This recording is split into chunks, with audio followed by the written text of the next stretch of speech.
So welcome back everybody to Web Gaming Central, and here I am with another tutorial, and the plan is not for it to be too long at all, but here we go. Let's jump right in.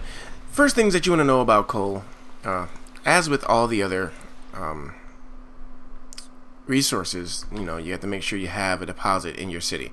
Once you do, make sure you build your plant, or in this case the coal mine, right on top of it. And again, it's all location specific, so let's put another one down for the sake of demonstration and let's slow down time. So coal mine, we can place it here, we can place it here. I will place it here. Now we build the modules, of course. Bingo. And remember, back to that placement deal, these guys matter too. So see the gauge over that module, and it's 295.9 tons. That seems like a good spot. This spot might be good too, but that spot is better. So let's go there. Really, all this area has coal. Just the darker area has the most, and that's why I'm trying to stay over that as much as I can. But now we're gonna have to come out there, which is okay, perfectly fine. I always like to add the garages as many as possible, because that means you get the maximum, especially when you get into the bigger operation of it. You get the maximum. That's a terrible place for that sign. Oh great, instead I bulldozed the whole thing. So excellent. Put that guy right back there, put this guy right at the front. Okay, so there we go. We have that built, and it's gonna start once it has employees. Don't forget that part. It's gonna start producing the coal, and then once it does that, it's gonna send it over to our trade depot. Now, you know, sometimes I fail to mention it in some of the other videos, but there's more than one way to do things with this stuff. And for one, with the resources, if you want to use it locally, like I have a coal plant back there, then you won't need the depot. The deliveries will go straight from the coal mine right over to the power plant, okay? And it doesn't cost, of course, because you're supplying yourself with your stuff, so there's no price involved there.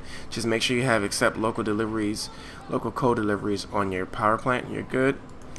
Everything else will work wonderfully. If you want to export or import, if you're building coal, there's no reason to import coal because you're producing it yourself. If you want to export, then cool, you'll make a nice 4,423. And the more you produce, the more frequently these exports will happen. So you're probably saying, well, why isn't this number increasing by the coal mines I have? Well, it's not increasing, but your frequency is increasing because, as you can see, it takes time to build this. Takes time to produce this, but if you have two coal mines going, didn't mean to go in, then, you know, you have two or more coal being produced over time, and that will increase your deliveries, which will increase your exports. And that's how you'll make money. And you'll know because in the recent transaction area, the more frequent you see coal deliveries, then that means you're making more coal over time. And plus, if you really want to see how much you're making in a day, which is from 12 a.m. to 12 midnight in game time, then you go to the trade button. Look over here. It tells you what your top goods are, how much the profit is per day. Okay, and that number is a good indicator of how much you're selling. So if you want to kind of compare like your days to see, like for example, we can compare the day with just one and then add another one, which will increase the exports, then this number would increase per day. Okay, there's more great information in this data layer too. I'm gonna show you because we're gonna export. So let's export. Good, we're already doing that, which is great. So what we'll see is those deliveries start to go. Oh, there we go. That's the first one. So at the end of the day, this area will populate, which is great. So let's raise taxes too, by the way. Sidebar here.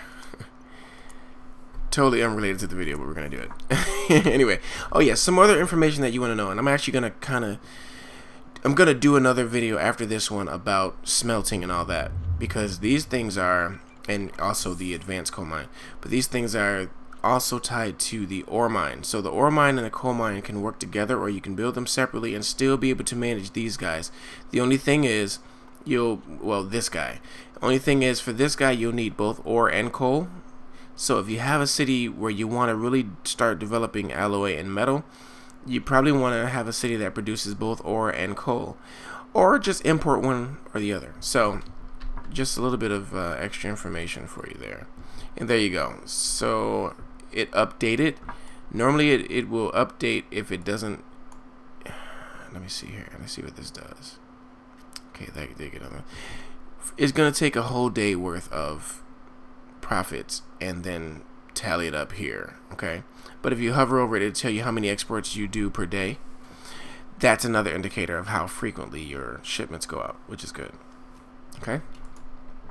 So for example, with the headquarters, if you're trying to find out how long it's going to take you to get to a certain spot or to make a certain amount daily profit, then you probably want to look at the exports per day, because that way you can take the number, the export cost or export price, and multiply it by the number of deliveries and see how many more deliveries you need per day to reach your number. Just a little sidebar there. Okay, so let's just, I mean, really it's fairly simple. That's really it. All you do now is, as we did, export. And you do this as well if you want to export to local cities, because they have to pay you. You're going to want to get paid for your goods. So if you have it set to use locally, it won't work. Only time you use locally works is for using it within your city and if you're building a great work. Okay? As far as delivering to regional cities, you want to have this set to export. And the reason why you want to have it set to export is because, for example, if you do have a regional city that wants to use your coal, then they have to have their deliveries or their imports set to accept local coal deliveries. Okay, what that would do is it would take all it would mean that your exports will be able to go to them instead of them receiving it from the global market. Okay, so you still set this, but it's only going to go to the global market. Your extras are going to go to the global market. You will first service your region, and you will first service even your city before you export. Okay, just something to know. Same goes for import. If you, let's say this city wasn't, you know, coal independent, then let's say your friend in the region had coal and they were producing coal, you still would select import, but as I just said, you want to make sure that you say accept local coal deliveries. And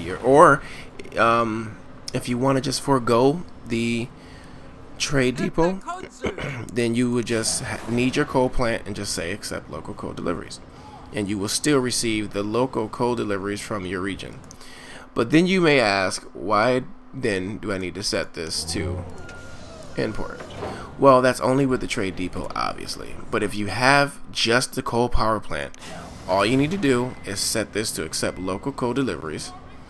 And if I'm not mistaken, the cities in your regions can still send you local coal deliveries. The price will still be $4,423. Okay, so there you go. Well, whatever the global market price is, that's what it should be. But anyway, there you go, guys. This is the first part of probably a two-part series, because next video I'm going to show you the more advanced modules here. So stay tuned for that. Thanks, guys, for watching, and I hope you like it. See you next video.